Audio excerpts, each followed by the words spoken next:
gimana kabar kalian? Selamat datang di kelas IPS ya, tentunya bersama Miss Vidi. Baik ya, hari ini materi kita adalah pembiasaan diri untuk melestarikan lingkungan. Tepatnya pada tema 2, keberagaman lingkungan sekitar. Di mana tujuan pembelajaran kita hari ini ada 4. Yang pertama, peserta didik dapat menganalisis solusi terhadap upaya pelestarian lingkungan hidup sesuai dengan perkembangan zaman.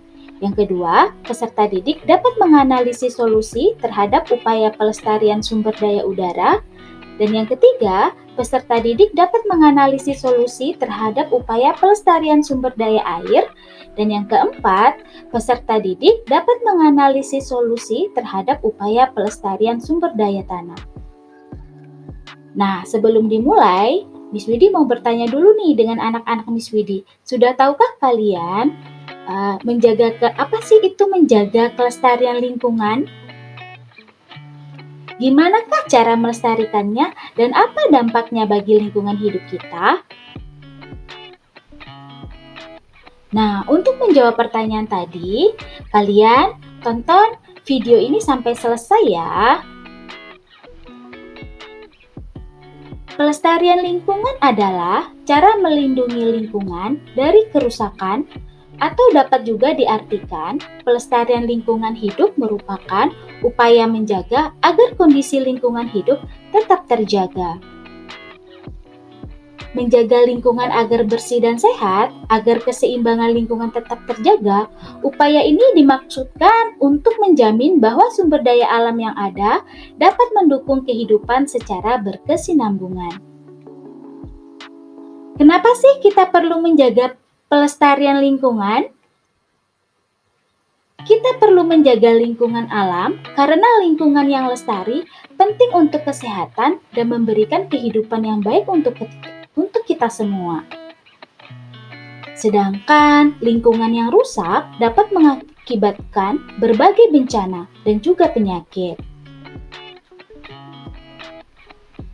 Cara menjaga kelestarian lingkungan dapat dimulai dari hal-hal sederhana loh, dan ini dapat kalian lakukan mulai saat ini. Yang pertama, membuang sampah pada tempatnya. Jangan membuang sampah di sungai, di laut, ataupun di jalan, supaya lingkungan kita bersih dan sehat, tidak mengganggu habitat hewan dan tumbuhan yang ada di sungai dan di laut, dan agar terhindar dari bencana alam seperti banjir yang diakibatkan oleh sampah-sampah yang menumpuk.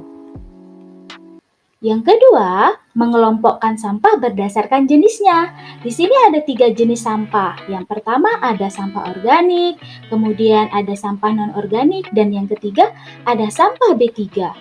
Mari kita bahas satu persatu jenis-jenis sampah ini. Yang pertama, sampah organik. Sampah organik adalah jenis sampah yang mudah membusuk. Sampah ini dapat diolah lebih lanjut menjadi pupuk kompos.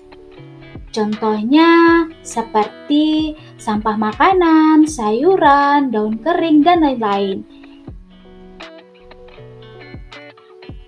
Yang kedua, sampah non-organik. Sampah non-organik adalah jenis sampah yang tidak mudah membusuk. Sampah jenis ini dapat didaur ulang kembali menjadi kerajinan atau barang-barang lain menjadi lebih bermanfaat. Nah, untuk contoh sampah non-organik ini seperti kantong plastik, botol minuman, dan juga kaleng. Dan yang terakhir ya, itu adalah sampah B3. Sampah B3 adalah sampah barang berbahaya dan beracun. Bahan yang termasuk limbah B3 memiliki salah satu atau lebih sifat seperti mudah meledak, mudah terbakar, bersifat reaktif, beracun, menyebabkan infeksi, dan bersifat korosif. Contoh dari sampah B3 ini dapat kita lihat seperti limbah rumah sakit, kemudian limbah elektronik. Contoh yang ketiga, membersihkan lingkungan setiap hari, serta merawat hewan dan tanaman yang ada di rumah. tumbuhan yang ada di sekitar kita harus kita jaga kelestariannya. Dengan cara apa? Salah satunya dengan menyiram, memberikan pupuk, dan tidak merusak tanaman itu sendiri. Kemudian dengan hewan peliharaan. Nah, kita harus menjaga habitat hewan yang ada di sekitar kita. Nah, apalagi kita itu dilarang untuk melakukan pemburuan liar ya, karena itu dapat mengurangi jumlah populasi hewan itu sendiri nantinya. Dan yang keempat, penggunaan alat transportasi ramah lingkungan. Transportasi yang ramah lingkungan dapat mengurangi populasi udara dan mengurangi penggunaan bahan bakar minyak. Di sini polusi udara adalah pencemaran udara yang dapat mengganggu kesehatan, terutama kesehatan pernafasan manusia. Dan di sini yang kelima, tidak boros menggunakan energi. Ya, mulai sekarang anak-anak Miss Widi sudah harus bisa nih untuk menghemat energi. Bagaimana? Penghematan penggunaan energi diantaranya mematikan lampu dan perangkat elektronik apabila tidak digunakan dan menggunakan air secukupnya. Itu merupakan salah satu contoh tindakan tidak boros dalam penggunaan energi. Ya. Yang keenam, mengurangi penggunaan barang sekali pakai, dan ini sering kali kita lakukan ya. Salah satu sampah yang mengganggu lingkungan kita itu adalah sampah plastik. Hal ini dikarenakan sampah plastik membutuhkan waktu 500 hingga 1000 tahun untuk terurai. Selain itu, sampah plastik juga menyebabkan pencemaran tanah, air, bahkan juga udara. Nah, itu tadi beberapa hal yang dapat kita lakukan dalam kehidupan sehari-hari untuk ikut menjaga kelestarian lingkungan sekitar kita. Terlihat sederhana, tetapi dampaknya untuk lingkungan cukup besar. Jadi, mulai sekarang kita lakukan kebiasaan-kebiasaan baik tersebut ya. Dan ingat, jangan sampai pelajaran ini udah dipelajari, tetapi tidak diterapkan dalam kehidupan sehari-hari.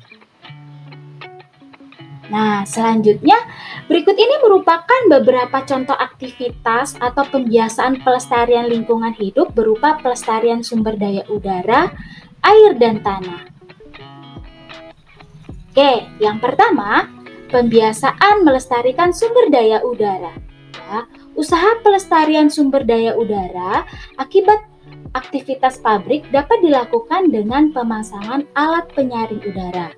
Sedangkan pelestarian sumber daya udara karena asap dari kendaraan bermotor dapat dilakukan dengan mengurangi penggunaan kendaraan bermotor itu sendiri. Salah satu contohnya apabila kita ingin pergi ke suatu tempat dengan jarak yang dekat, kita dapat menggunakan dengan sepeda. Ataupun kita dapat mengganti kendaraan bermotor kita itu dengan menggunakan kendaraan bermotor listrik.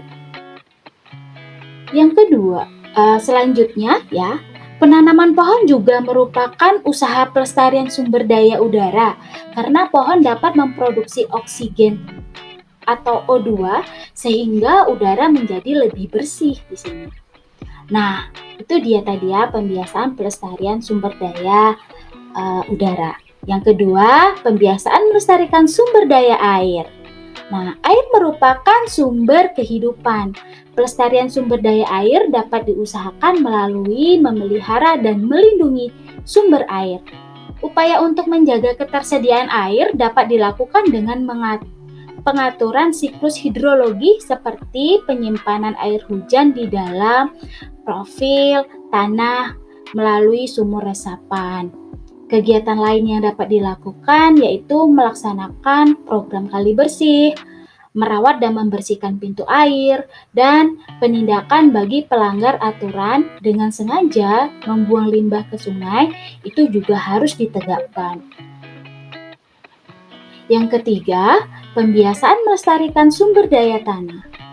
Pelestarian sumber daya tanah dapat dilakukan dengan melindungi, memperbaiki tanah agar kembali produktif dan meningkatkan produktivitas tanah. Pemanfaatan pupuk organik lebih aman dan tidak mencemari tanah dibandingkan penggunaan pupuk kimia. Selain itu, upaya pelestarian sumber daya tanah dapat dilakukan dengan bioremediasi. Bioremediasi di sini merupakan proses pembersihan pencemaran tanah dengan menggunakan mikroorganisme jamur, bakteri, di mana tujuan kegiatan ini yaitu dapat mencegah atau menurunkan tingkat zat-zat yang mencemari lingkungan sehingga menjadi bahan yang tidak beracun. Nah, itu tadi materi kita ya yang berhubungan dengan pelestarian lingkungan sekitar. Jadi materi kita hari ini cukup sekian ya. Tetap semangat dan tetap bahagia. Dan sampai jumpa di pertemuan kita berikutnya. See you, bye-bye.